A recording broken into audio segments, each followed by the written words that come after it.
Pagadian Montessori Center is a learning institution promoting the educational principles of Dr. Maria Montessori to be a resource of well-rounded individuals with a mind and a spirit of a leader.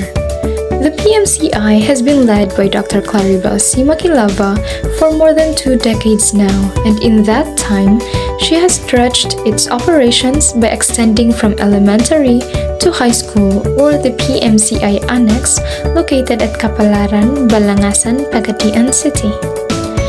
Dr. Claribel C. Makilava finished her doctorate program as Doctor of Education. She owns and operates the institution passionately that made the institution be well known to the public. So hi, I'm here with Dr. Claribel C. Makilava, the principal and owner of Pagadian Montessori Center Incorporated. So good evening, Ma'am Makilava. I am Zarina Cañete and I am with my partner Sherry Cedeño, and we are so thankful for the time you've shared with us for our interview.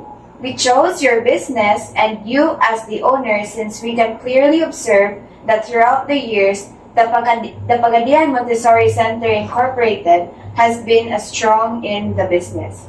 For this interview, ma'am, we would like to ask you some questions regarding your experiences as a businesswoman and an owner of a business.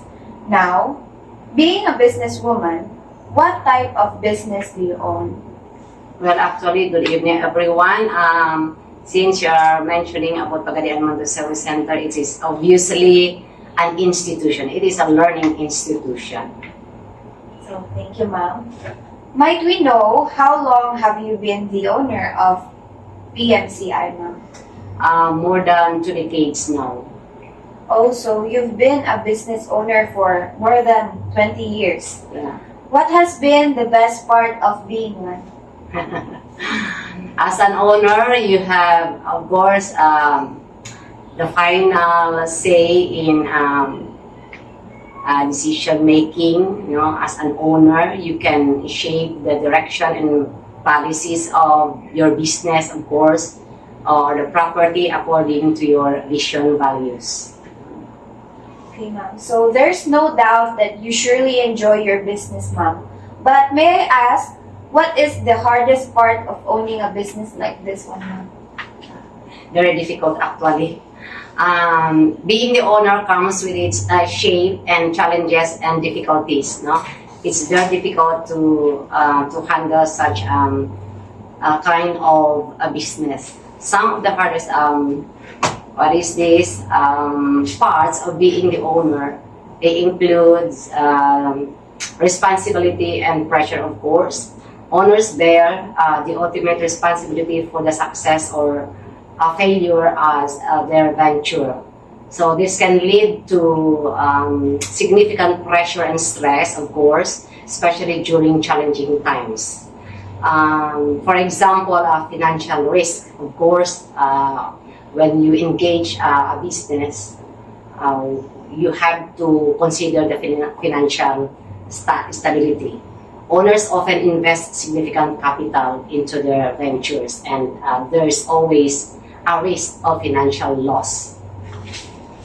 Okay, ma'am. So, in all the years of Pagadian Montessori Center Incorporated, what has been a milestone that you can say is your biggest achievement? Well, building a successful name or brand, creating a recognizable and respected brand name, no, is a significant achievement. So, expanding market pressures, so growing from local or regional presence to national and even to international. Of course, our students, based on our experience here in school, we have participated from the local competitions to the regional and then national and even in the international. Oh, that's very impressive. So, as a business owner, ma'am, do you believe the business can grow without you? Yes, of course. Actually, a business can grow and thrive without the direct day-to-day involvement of the owner. This is often referred to as achieving a state of operational independence or owner independence. It means that the business can continue to operate and even grow without the owner being ultimately involved in its daily operations. For example, you have a strong management team. So in a business, there must be a capable and dedicated management team in place so they can take on the responsibility of running the business. Personally, in owning a business, would you change your perspective or view in a business for the sake of your business's growth? Yes. Continuously assess the market to identify trends, emerging technologies and changing customer preferences. So it's essential to be open to changing perspectives and strategies, of course, in a business. Yes. So before the success of PMCI, before all of this evolved, how did you start your business, Ma'am? Actually, of course, you have to make your feasibility study. We have to identify a service that we are going to serve in that particular community. We have to make a feasibility study and create a detailed plan that outlines the business mission, vision, or target, especially our financial projections. So for the last question, do you think anyone could be an entrepreneur? Well, in theory, anyone can become an entrepreneur, as entrepreneurship is not limited by factors like age, like gender, what else, background, or shall I say education. No? However, it's important to acknowledge that not everyone may have an inclination or a mindset or circumstances conducive to successful entrepreneurship. But may I share you some considerations, no? First is it needs mindset and traits.